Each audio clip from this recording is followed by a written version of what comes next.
કરી શકીએ છીએ। અહીં કહેવાયું છે કે દુર્લભ ભારતે જન્મ। આપણો આ ભારત દેશ પરમ પવિત્ર દેશ છે અને ભારત માટે કહેવાયું છે કે દુર્લભે ભારતે જન્મ। ભારતની અંદર જન્મ લેવો દુર્લભ છે અને આપણા પવિત્ર દેશ ભારત દેશ માટે આમ કહેવામાં આવ્યું। એમ આપણે પૂર્વજો કહ્યા કરતા, આમ આપણા પૂર્વજો કહે છે। દુર્લભે મહારાષ્ટ્ર જન્મ, દુર્લભે ગુજરાત જન્મ। દુર્લભ છે મહારાષ્ટ્રની અંદર જન્મ લેવો, દુર્લભ છે ગુજરાતની અંદર જન્મ લેવો, એવા વચનો તમને અહીં ક્યાંય નહીં મળે। એવા વચન ક્યાંય મળતા નથી।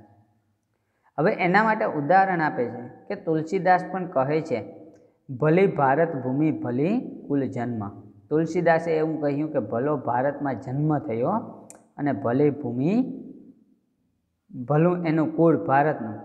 500 વર્ષ પહેલાં ગુજરાતના કવિ નરસિંહ મહેતાએ ગાયું અને 500 વર્ષ પહેલાં જે ગુજરાતના કવિ નરસિંહ મહેતા છે એ પણ ગાઈ ગયા, એ પણ કહી ગયા, ભરતખંડ ભૂતળમાં જન્મી જેણે ગોવિંદ ગુણ ગાયો રે।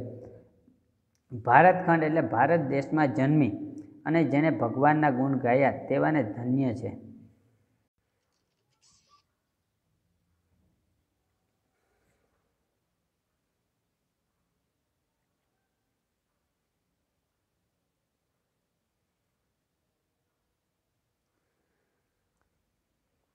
ભારતખંડમાં જન્મી અને જેને ગોવિંદના ગુણ ગાયા છે તેવા વ્યક્તિઓ ધન્ય છે। આ જ વાત અસમના શંકરદેવ અને માધવદેવે પણ કહી અને આ જ વાત છે એ અસમના શંકરદેવ થઈ ગયા અને માધવદેવ થઈ ગયા, એ બંનેએ પણ કહેલી છે। ન નરસિંહ મહેતાએ ગુજરાતનો મહિમા ગાયો, ન શંકરદેવે અસમનો મહિમા ગાયો। નથી તો નરસિંહ મહેતાએ ગુજરાતનો મહિમા ગાયો કે નથી તો આ શંકરદેવે અસમનો મહિમા ગાયો। એ ભલે એક ગુજરાતના છે ને એક અસમના છે। એકબીજાની ભાષાઓ તેઓ જાણતા પણ નથી અને અસમની ભાષા આપણે નથી જાણતા અને આપણી ભાષા અસમના વ્યક્તિ નથી જાણતા।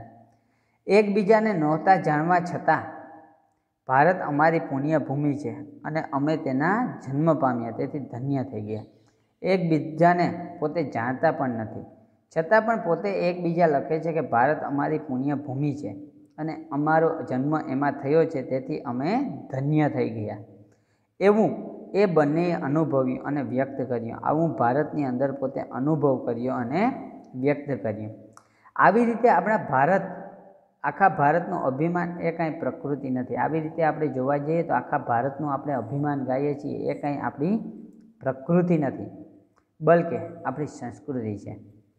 જ્યાં એવી ભાષાઓ છે કે ન જાણતા હોય તેને શીખતા એ વર્ષો નીકળી જાય। જ્યાં આપણા ભારત દેશની અંદર ઘણી જગ્યાએ એવી ભાષા છે કે જો આપણે જાણતા ન હોય તો આ ભાષા શીખતા તો આપણે વર્ષો નીકળી જાય છે। એવી વિભિન્ન ભાષાઓ અને પરંપરાઓ વિવિધતાવાળા આ ભૂખંડને એક દેશ માનવો અને એવી વિભિન્ન ભાષાઓ અને આપણી જે પરંપરા છે એ પરંપરાના વિવિધતાવાળા જે આપણું ભૂતળ છે, જે આપણો ભૂખંડ છે, એ દેશને આપણે ધન્ય માનવું જોઈએ। એ સંસ્કૃતિ છે અને આ દેશને ધન્ય માનવીને એ આપણી સંસ્કૃતિ છે। સંસ્કૃતિથી ઉપર ઉઠીને આ સંસ્કૃતિ સંધાય છે। સંસ્કૃતિથી આપણે ઉપર ઉઠીએ ને તો આ આપણી સંસ્કૃતિ સંધાય છે। એવી ભારતીય સંસ્કૃતિને આપણે જાળવવાની છે અને આગળ વધારવાની છે અને આ ભારતીય સંસ્કૃતિને આપણે જાળવી અને આગળ વધારવાની છે। અહીં આપણને પાઠ જે 10મો આપવામાં આવેલો છે એ 10મો પાઠ આપણે સંપૂર્ણ થાય છે।